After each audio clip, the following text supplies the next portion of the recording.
I always thought it would be cool if you could go back and listen to the day-to-day of today's highest achievers as it happened, as opposed to 30 years later after they've made it. I believe there's a giant disconnect between ground zero and the top floor because we only see the top floor and the top floor only talks about the top.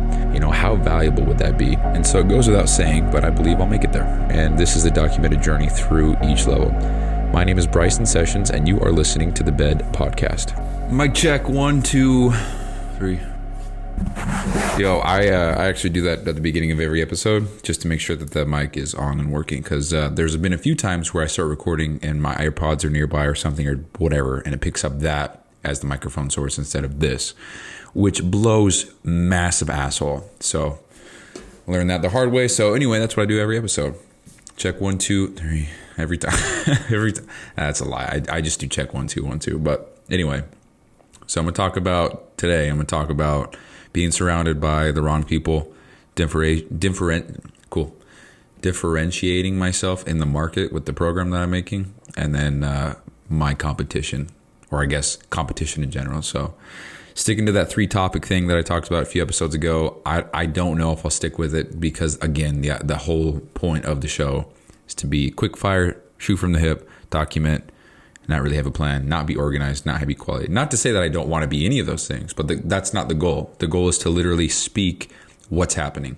So as long as I do that, I'm accomplishing my goal for the podcast. So anyway, I'm going to dive right in. So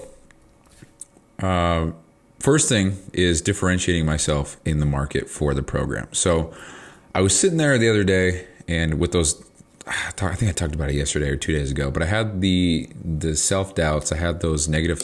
Dude, it's so cold. Hold on. All right. Just cold in my house. The air was on, dude. I had to turn the goddamn thing up a little bit. So my house is at 75 right now. Got a blanket on. Cold as shit.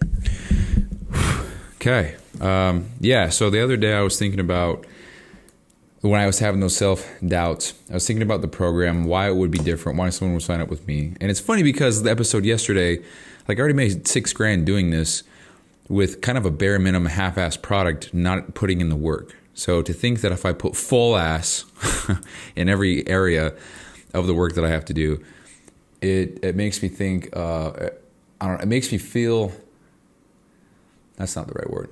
I just am more, I don't know what the word is. I'm just looking forward to what's to come, because if I put full ass effort into everything with the discipline and everything that I've developed over the last year, not even a full year yet. Oh, I'm going to talk about 75 hard too, because coming up on phase 3, I want to talk about that. So let me write that down. Not even 1 year ago.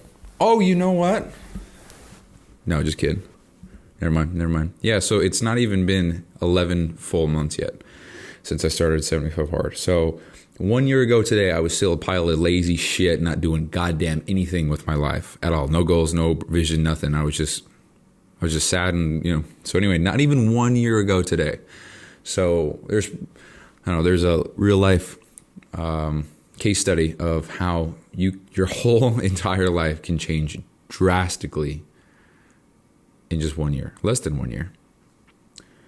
Also, side note, it's funny when the letters D and R are combined, because it goes from der to jur, like drink. Nobody says drink. You know what I mean? Drastic. Dry. It's dry. It's dry. It's not dry. You know what I mean? Or maybe that's just some kind of accent we picked up. I don't know. J. Like D and the R make jur. Anyway. So, Jesus, I was thinking about the program, and I was like, okay, well, that's what I used to have. This is what I have now. I just feel like it's missing something. What else? How can I add more value? Because the whole idea is to make an offer so good people feel stupid saying no. And I'm not trying to fill it with a bunch of filler and a bunch of nonsense and a bunch of bells and whistles that don't do anything. I was approaching it from the perspective of, okay, so fitness changed my life for sure. Going back 10 years ago this year, actually. Matter of fact, I think August of this year is my 10-year anniversary from entering the gym for the first time. Or I guess lifting weights for the first time. Because the very first time I ever lifted weights was at Planet Fitness with my uncle Kyle, and I was 16 years old. And I remember after the third day of going, I was like, holy shit, I'm huge. Look at these photos. Look at the before and after. Ignorance is bliss, huh? So anyway, I was like, okay, well, fitness, it changed my life. So the training program, the nutrition, I can speak to that, and I can speak of that, with conviction of that, or for that. Fuck English, man. I can speak with conviction about fitness, nutrition, the discipline required for that. But I was like, okay, well, yeah, that's all true, but everybody and their mom can do this. Everybody has just a fitness program. Everybody has, I was like, dude, what makes mine different? What makes mine better? And what I came up with and what I'm pursuing now is adding the entire integration of a mental toughness program within the program itself. So no longer is it just a fitness program where you lift weights and you eat right.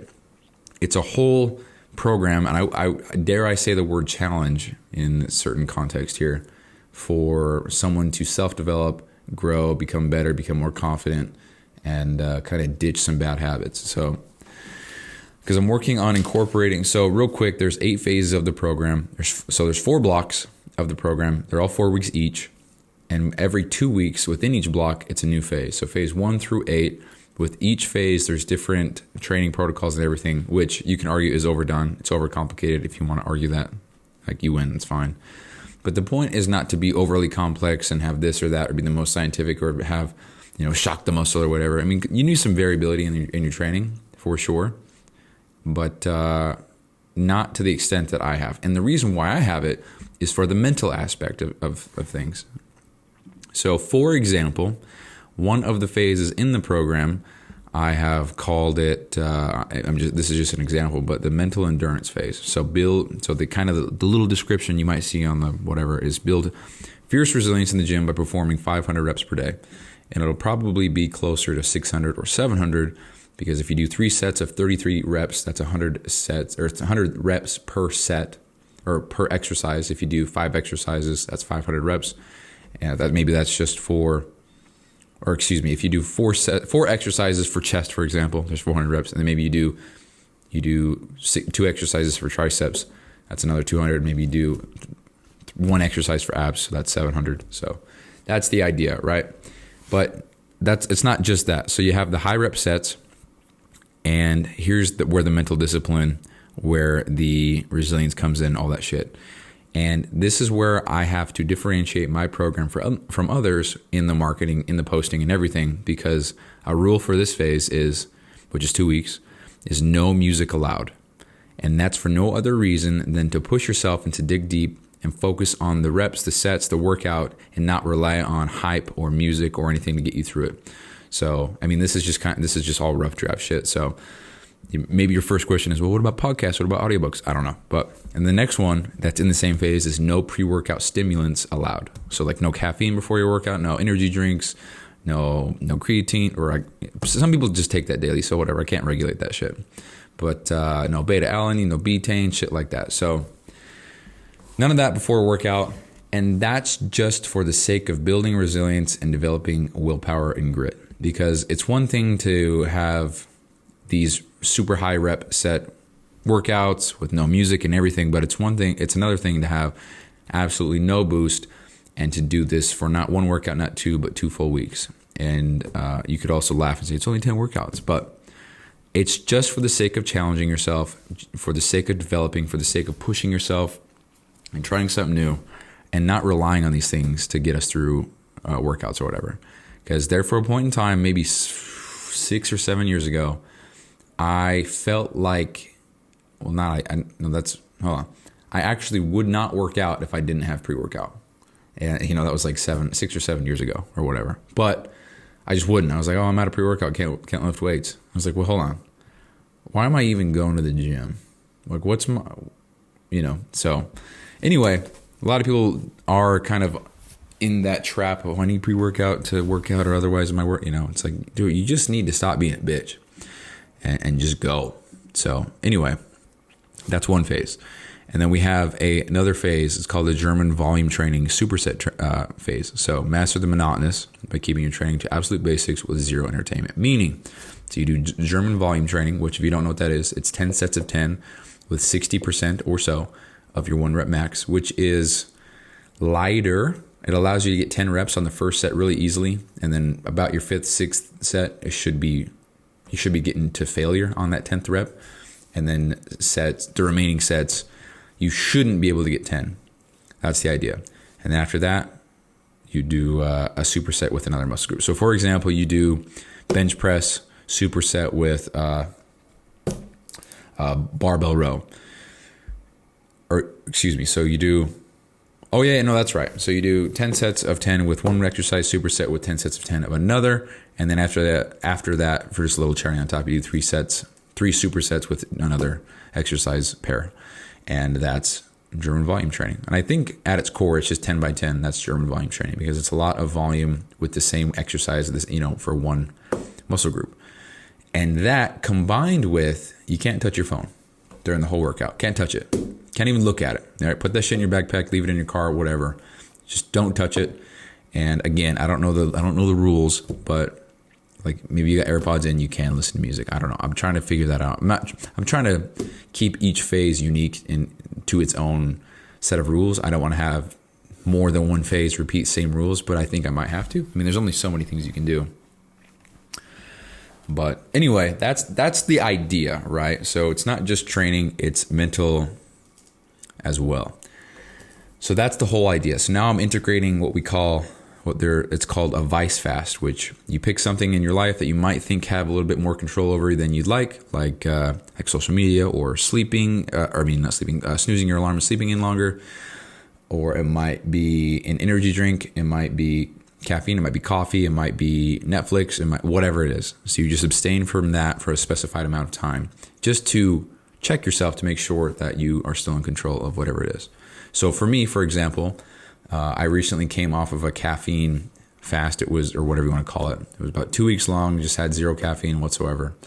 And it's cool because you can reset your tolerance for caffeine if you go cold turkey.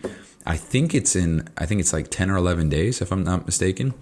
So it's pretty cool because caffeine feels good again. You know what I mean? So anyway, you can go cold turkey for about 10 or 11 days, something like that. And then you just reset your tolerance completely. So pretty cool. So I did that, and it's cool because I was like, okay, well, because I was drinking a lot, and I'm like, what am I doing here? So I was like, okay, am I in control of this shit? And turns out I am, because I didn't fail the fast, whatever. But it's only 14 days. The goal is to just reset tolerance on that, but whatever. So for these phases, it's going to be, I'm not going to go into the nitty gritty details of everything. The whole idea is to make the program more than just fitness and training. It's going to be mental toughness, building discipline, fortitude, grit, perseverance, building up your confidence, building up your self-esteem, all that shit.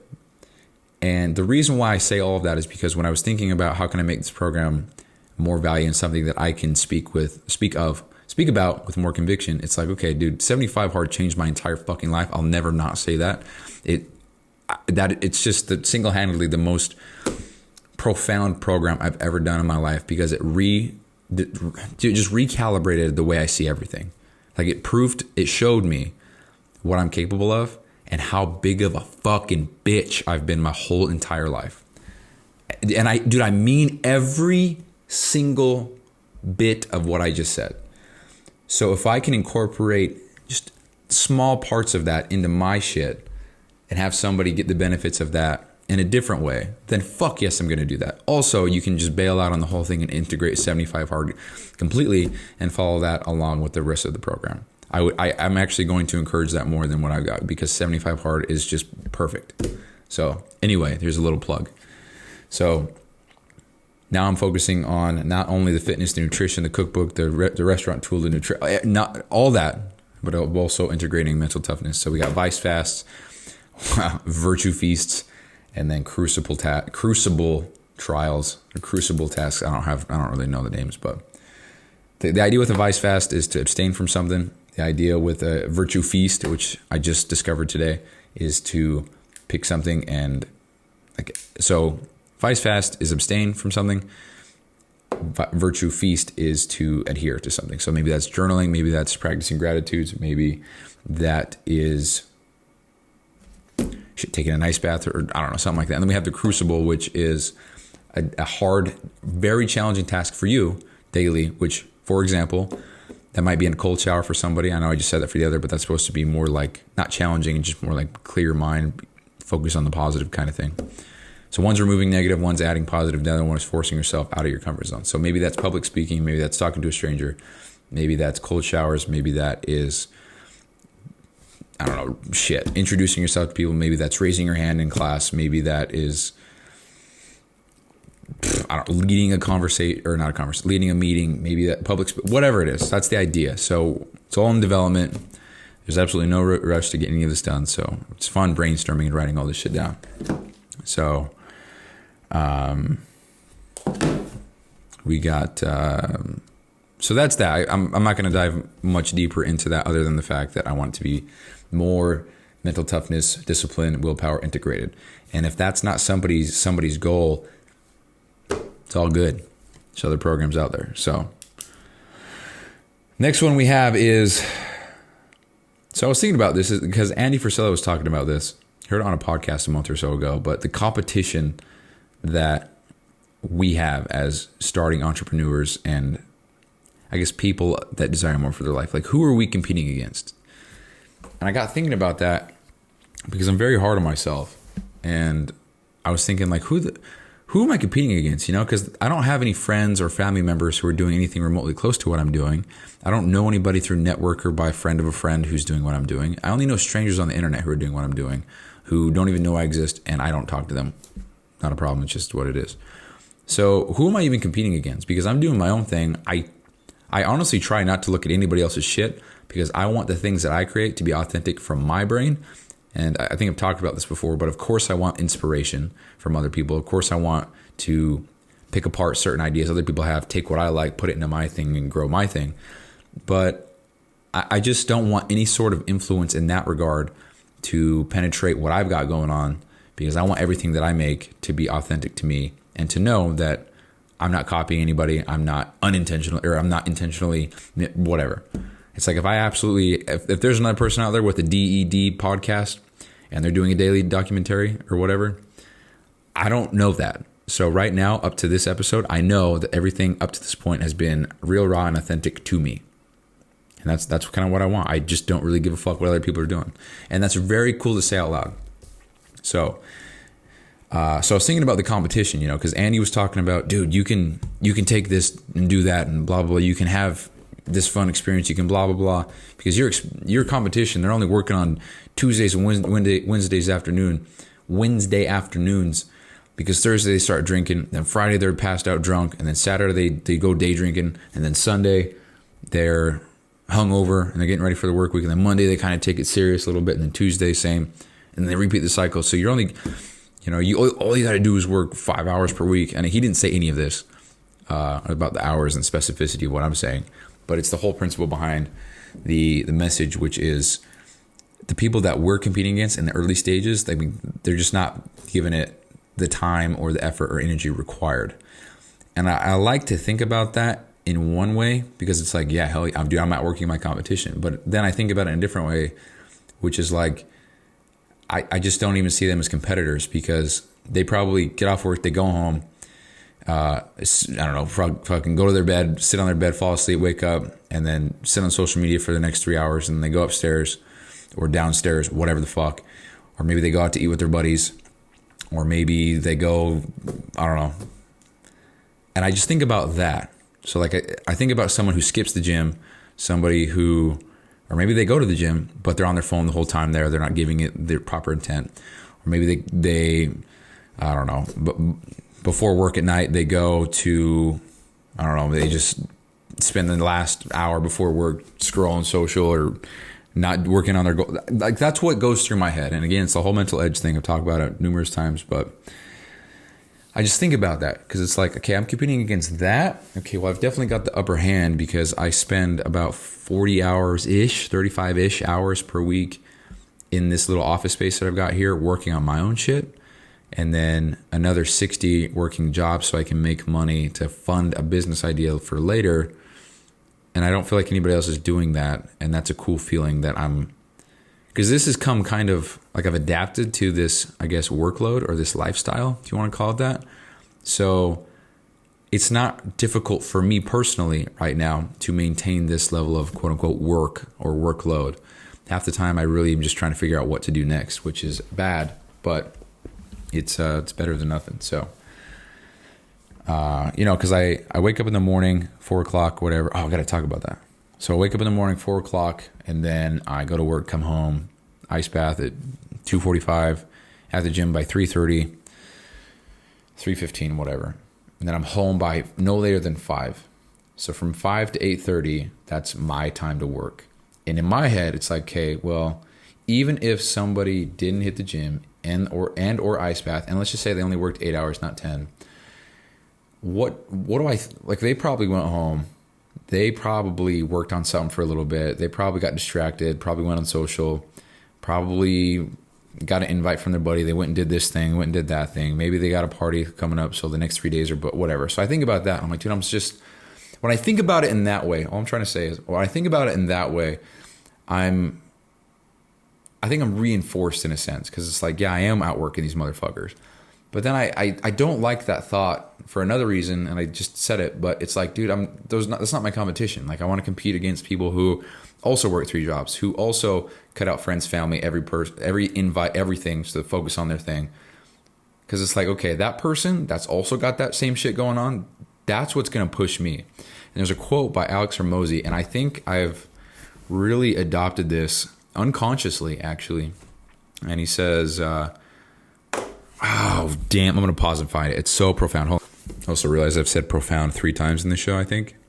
So, cool. So he says, list all the things that you aren't willing to give up for the dreams that you have, and that is what the person who will beat you is willing to give up. And so I've taken that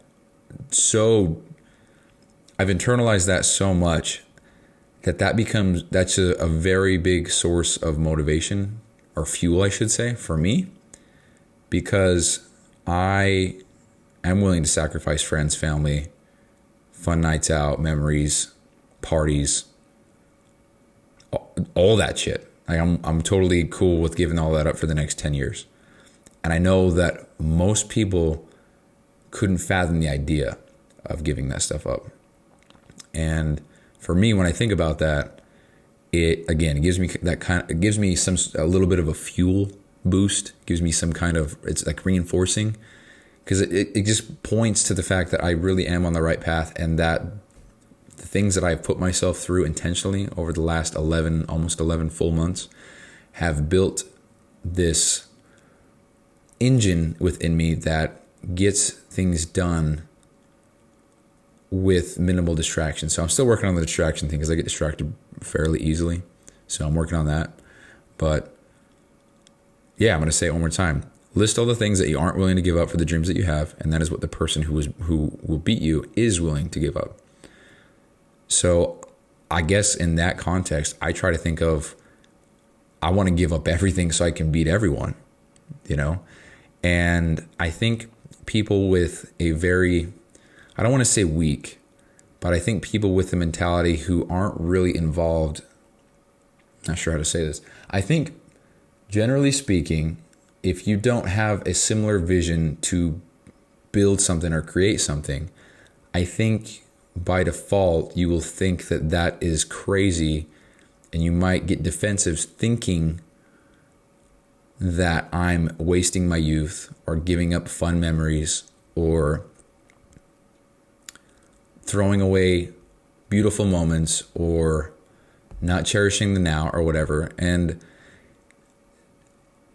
it's interesting for so many different reasons that people think that, because it's not like I'm going around saying you need to give up all this so you can work. I don't care. But when people are faced with that from the opposing side, it's like, oh no, you're going to miss this, you're going to miss it, you're going to wish that, you're going to blah, blah. It's like, dude, I don't care if you're right or wrong. I'm happy doing my thing. I like working. It's fun for me. I enjoy it. I get a lot out of it. It's fun. And as a byproduct, in the next 20 years, I'm going to be a millionaire. That's really cool. I'm going to own a Lamborghini one day. That's fucking cool. Oh, but you traded this and this. And it's like, dude, we all make trades. Life's one giant exchange. Fucking, it's the RuneScape reference. Life is just a grand exchange, dude. That's it. So, anyway, I just really, really, really like that quote. It just reframes so much for me, you know? Because when I really think about it, it's like, dude, I'll fucking sell everything right now, go live in a tent, use all that money to fund the business, because nobody else is willing to do that. So by default, I have the upper hand. So, like, I genuinely mean that. I can say that with like absolute certainty that I mean that. Like that sounds exciting for me. It sounds like a new challenge and shit. So I like that. So that, anyway, going back to the whole competition thing, like, those are the people. What are other people not willing to give up that I am? Friends, family, nights out, fun times, memories, parties, birthday parties, holiday celebrations, this or that or whatever. I just don't care, bro. It's not important to me.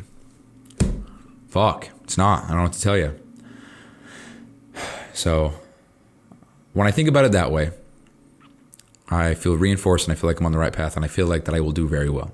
Because to think that I half-assed so much in the past, still made $6,061 doing it, it's cool, because it's like, hey, dude, if I really put my all into this and I go all in, like I have with every other thing in the last almost 11 months, I'm going to make this work. I'm going to change a lot of people's lives. Dude, if I could change like 10 people's lives a month, where they go from Bryson in 2023 to Bryson in 2024, I would, dude, I don't even know. That's insane to me if I could do that. And I think I'm on the right path to do so. But I won't ever know that if I give up or if I quit. So we shall see as I keep going, because I will keep going.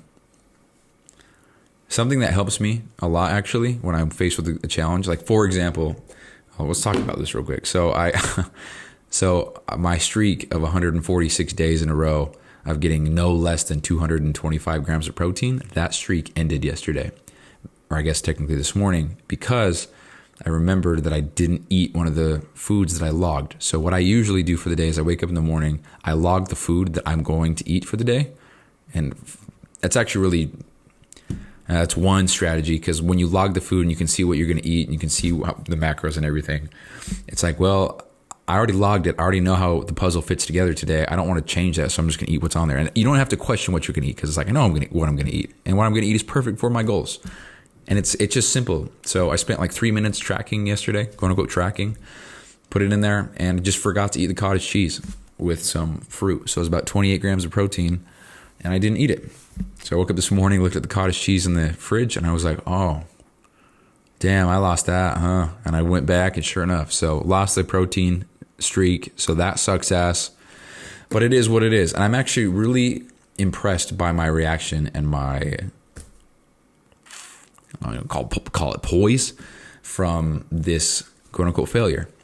Like a streak of 146 days in a row, almost 5 straight months of eating no less than 225 grams of protein. And to be fair, yesterday I got like 203 or something like that. So still above 200, so that's cool. Not that it matters, but I thought for sure I would spiral and be like, no, I have to restart. It's 0. Fuck. You know, like, that sucks, dude. But the thing that just helps me so much, it just reassures me, it relieves me, whatever. I just think like somebody sitting next to me, like, imagine me being like, oh, fuck, I can't believe. And then imagine me sitting next to me saying like, okay, what are you going to do? Quit? And I think about that and it's like, fuck no, I'm not going to quit. Why the fuck would I quit? Of course I'm not going to quit. Are you kidding me? Why the fuck would I quit? You know? So I think about that all the time, and it's so helpful. You know, like when I don't know. Like, what are you going to do? Quit? What are you going to do? Give up? No, I'm not. So that's very helpful for me. So we got the competition. We got the differentiating in the market and adding the mental toughness. So I'm going to touch on 75 hard real quick, and then I'm going to talk about surrounding yourself with good people, not shitty, lazy fucks. Just an observation I had. And anyway, so with 75 hard, I start phase 3 on Saturday, which is 5 days from today. So today's Monday, so we got Tuesday, Wednesday, Thursday, Friday, Saturday, 5 days. So I've got to do double workouts per day. I've got to drink a gallon of water, which I already do. I've got to follow a diet, some kind of nutrition, which I already do.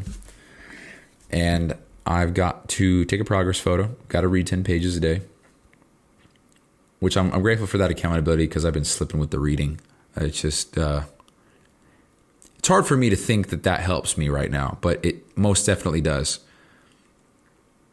But whatever. So the reading, photo, workouts, water, nutrition. And then I have to take a cold shower, which I'm actually pretty excited for that because I have cold water. There for a while when I was living at my aunt and uncle's, their water was not cold at all. And it's not cold at all for me. So I'm excited to have this cold ass water now so that I can take an ice bath in the morning or whatever, and then cold shower later for no other reason than to build discipline. And that's part of the program. Then we have 10 minutes of visualization. And then we have to do a random act of kindness for somebody and journal it. And then I have to talk to a stranger. And then I have to do 3 additional critical tasks. And for those additional critical tasks, I think one of them is going to, I wrote them in my notes actually. Let me find it. Some of them were repeats from the previous phases, but I think are just so hard for me that it's just, I need to put them back in. So where did I? So one, I think I'm going to do again, which was no social media. So no, I'm just going to delete the apps off my phone and do that. And the other that I want to do to force myself, because it's so brutal for me, is to ice bath first thing every morning. And the kicker with that is, with the double workouts, I'm going to have to wake up in the morning and go to the gym. So that means I'm going to have to wake up at 2 a.m. And so waking up at 2, let's say by the time I eat breakfast, get ready, get my shit ready for work, get whatever. By the time I get ready for all that, or get ready to go walk out the door, I'll have to go to the gym where I work, because no gym is open at 2 a.m. unless it's 24/7. So nobody's as hardcore as me. The gyms aren't open at 2 a.m.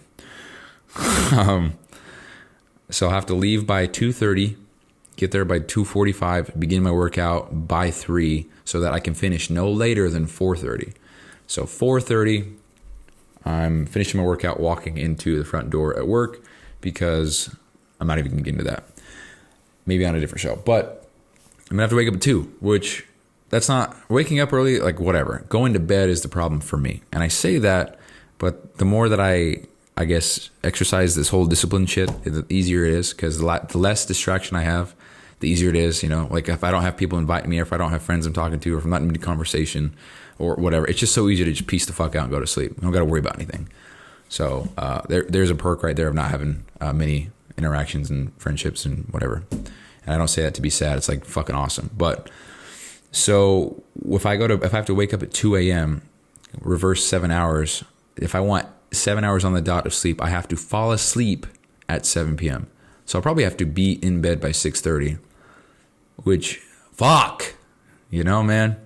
So I'm going to go to bed at 6:30 p.m., wake up at 2, get ready for the gym, all that shit. That's the thing. I've totally derailed there. But I want to take an ice bath first thing in the morning, because because fuck that. That's why. Because it's very hard for me to do. And I don't want to do it. Dude, waking up at 4 a.m.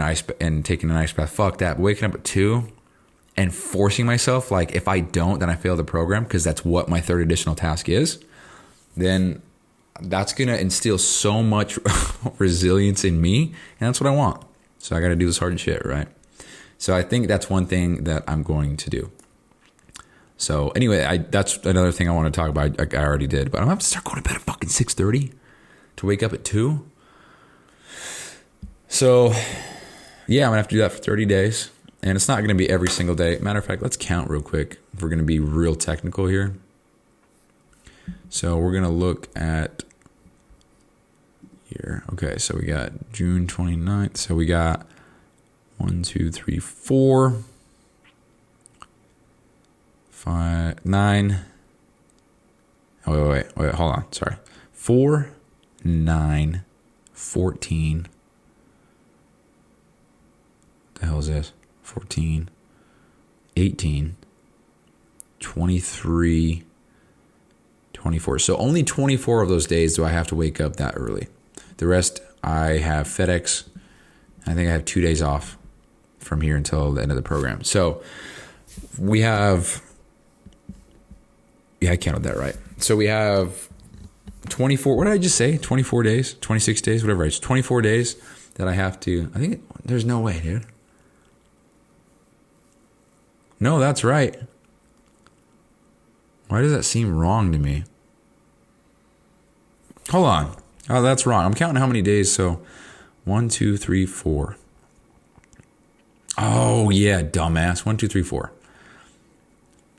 5, 6, 7, 8, 9, 10, 11, 12, 13, 14, 15, 16, 17, 18, 19. Just 19. That's right. So only 19 of those.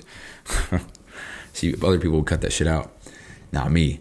But 19 of those days, I have to wake up at 2 a.m. because those are the days I work at my full-time job. The rest are FedEx days, or I have 3 days off. So almost half of the program, I don't have to wake up. But again, it's supposed to be hard. It's supposed to move my life in closer to my goals, to my dreams, and getting a shit ton more discipline and more resilience and building up my willpower muscle. Building all that up infinitely more is only going to help me more in life. The sharper I can get my axe, the bigger the trees I can cut down. So, hell yeah, bro. That was a good quote. So, that's what I'm going to do. But that's only 2, so I need 1 more. And I'm trying to think of things that are more difficult for me because the ice baths at 2 a.m., dude, fuck, sounds like hell. I think, because what I've done in the past is get out of bed within 5 minutes of my alarm going off. And if I'm still in bed by the other alarm that goes off, which is 5 minutes, then I fail the program. And that actually, dude, that gave me so much paranoia. I would have nightmares about sleeping past my alarm because I didn't want to fail the program. But I don't know. So I think the ice bath thing at 2 a.m. is going to be one that I do. And in other, on my days where I don't work my full-time job, it'll probably be 5 or 6 a.m., depending on what time I wake up. If I'm going to have to hit the gym in the morning, dude, shit. Huh.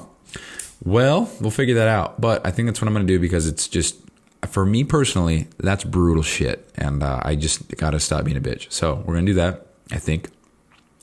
But yeah, so it's pretty cool because everything else in the program I'm already doing, like the water, doing the diet, I'm doing the workouts I'm doing. I'm not doing the double, but it is nice outside. It is warm. So haven't done an outdoor workout where it's warm in quite some time. So I'm hyped about that because phase 1 twice because I failed, and phase 2 was cold as shit outside when I was doing my workouts. Dude, I remember doing the outdoor workouts and it being like 15 degrees and I got my weighted vest on. My hands are ice cold. I'm putting my shit in. Dude, good times. Damn, I miss that. Damn, dude. Good times. Crazy, dude. I don't think about all the times that were easy. I think about those difficult hardships that I overcame. That's fucking cool. There's some real reaction right there. That's very cool. Walking 2.5 miles in the snow and 15-degree weather at night. Pitch black. It's cool. Makes you feel good, dude. Anyway, that's phase 3. So, in case you don't know the rules, if I fail any day for any reason, for whatever, even a little bit, I fail the whole year. So I don't get another swing at completing Live Hard until 2025, because that's just how the program is laid out. Because with every other phase of the program, you can restart if you fail, but phase 3, there's not enough time to restart because you start on the last 30 days of the full calendar year that you started. So I started July 29th, 2023. The calendar year would reset 30 days before that, or excuse me, the calendar would, I would be 30 days from the calendar start date, June 29th, which is when I start. So June 29th, 2024 is when I have to start phase 3, because when I complete it, it will be the 28th of July. Oh, that would be my last day. And then I'll wake up on the 29th of July, having completed Live Hard first year. And that is so fucking sick, dude. Very proud of myself. So hopefully we don't fail, because that would suck, because it's a whole year that I have to wait again. So fuck it, bro. We'll go one more topic. So here's something that I've noticed, and it's just an observation, But I'm thinking about the similarities to real life, to dreams, to goals, to success as kind of honestly my work environment. So where I work full time, we have to follow processes designed by people who probably haven't worked on the shit as much as we have, who, I'm trying to be nice here, but there's a lot of people who just follow very blindly the processes and the rules and the guidelines or whatever without thinking to question or to think of or to consider that there might be a better way, a faster way, a more efficient way, a more optimal way, a way that saves time, a way that saves money, a way that saves product, quicker, whatever, you name it. And it's fine, I get it, but the reason why I bring this up is because it's comparable to the real world. A lot of people get surrounded by people who don't try to think outside the box, who don't pursue anything greater than what the fuck is being told or fed to them. So we get these books and it says step 1, do this, step 2, do this.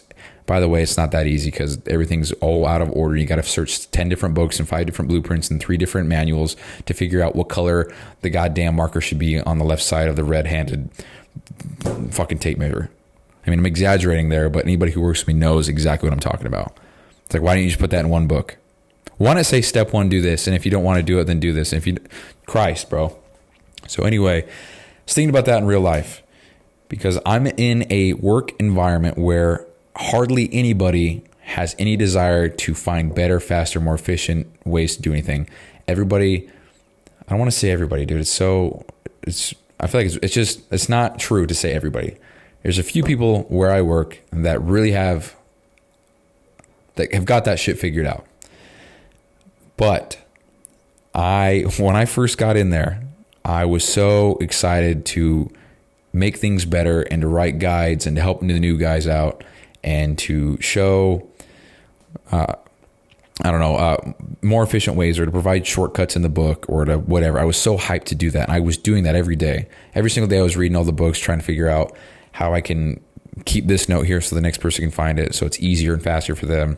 You know, I was writing a detailed step-by-step guide on everything, how to do it for beginners. Beginners meaning people who have never done that type of work in their life. And I was so excited about all that.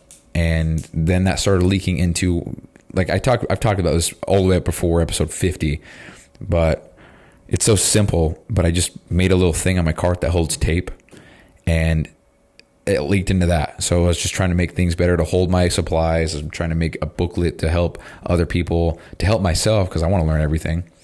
And that quickly was just shit on by other people who almost made fun of me for doing that, who, you know, kind of had the attitude of like, oh, I just fucking work here. I don't know why you're doing all this shit. I mean, there's one person who's like, who I showed this, I made a booklet. I've talked about this like pre-episode 100, but I made a booklet that has page numbers, how to do every single process and what we do, blah, blah, blah. And this person says, oh, you have way too much time on your hands. And my first thought is like, bro, we've got the same amount of time. We're both in here for 9 working hours every single day.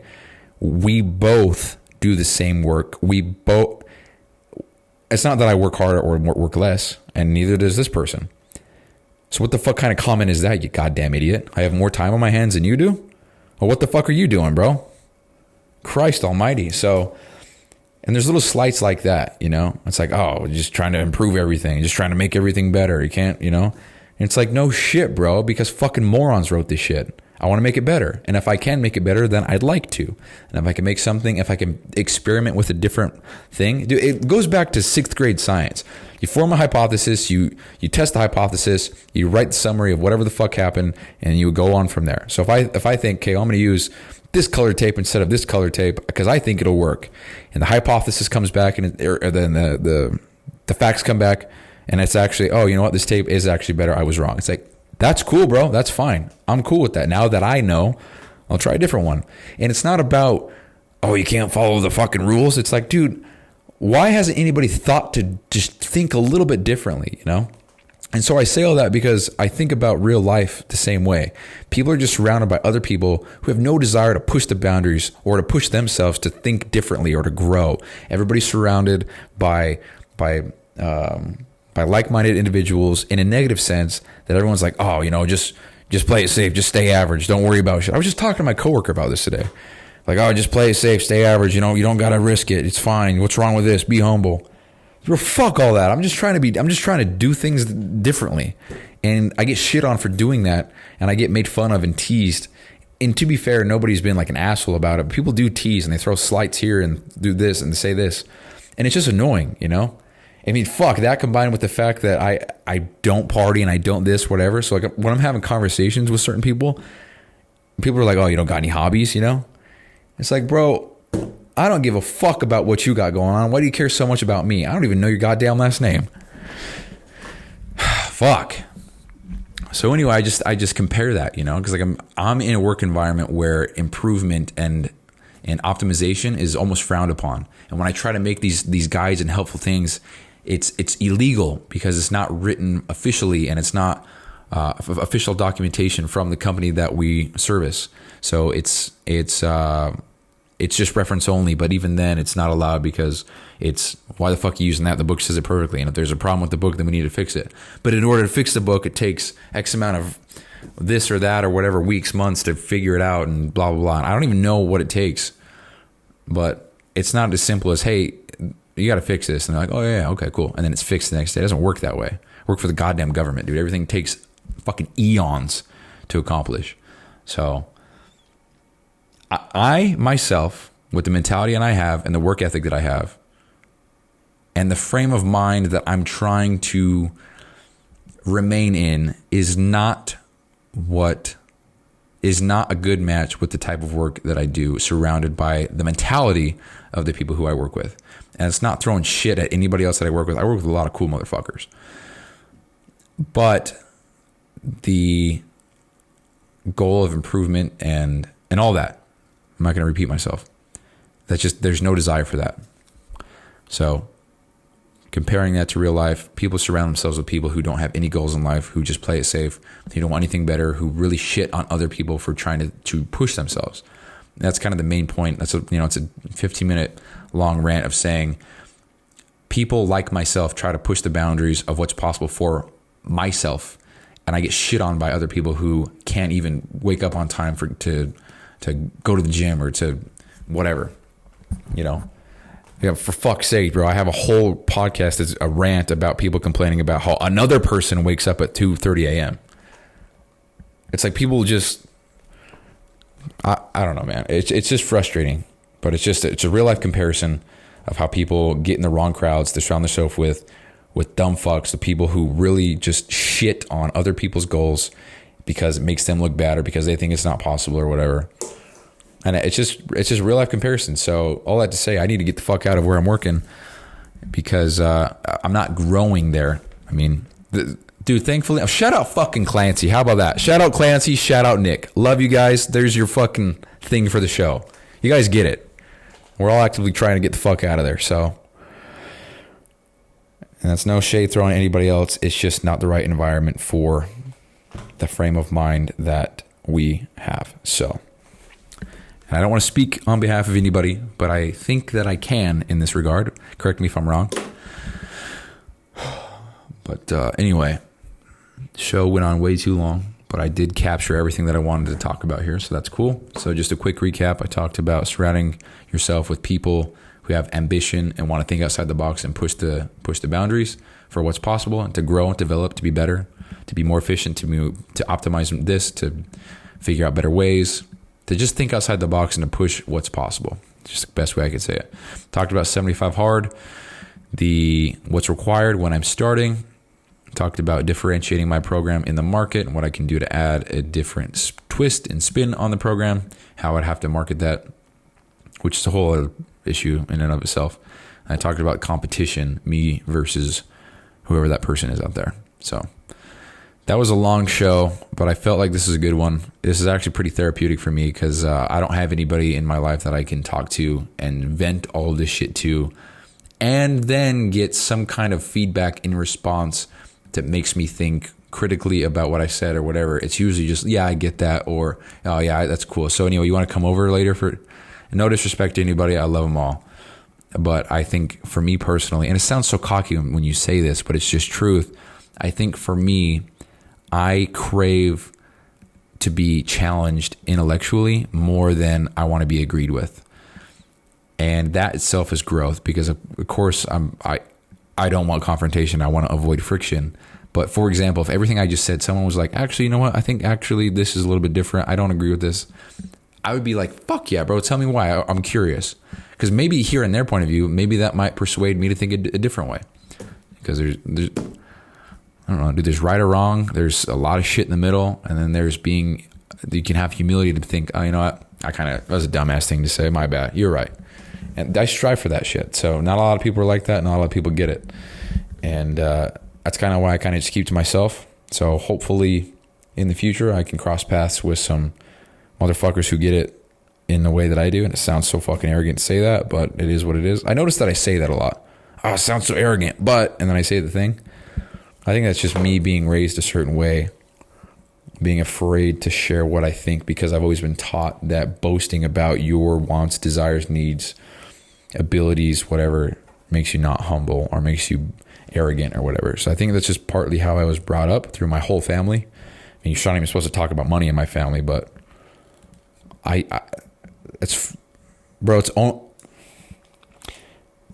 never mind. So that's the show. Appreciate you guys listening. Again, these go on way too long. I try to keep them under 3 minutes. So this one is 10 of those in one, or I guess technically 7. 14. There we go. But yeah, now I got to go to bed. God damn it. All right. Well, talk to you guys next time I talk to you. Thanks for listening. Bye-bye. Hey, thanks for listening, and quick reminder here. So this podcast doesn't prioritize professionalism or quality at all. It's just meant to be a shoot from the hip type podcast with the intent just to get a quick message out. So some episodes might be inaudible in 30 seconds and others might be 45 minutes and super crisp sounding. So all these are being made so that by episode 7,305, which is 20 years, we can come back and see the entire playbook of how I made it to wherever I'm going. So thank you so much for listening. I really appreciate it. I'll talk to you soon.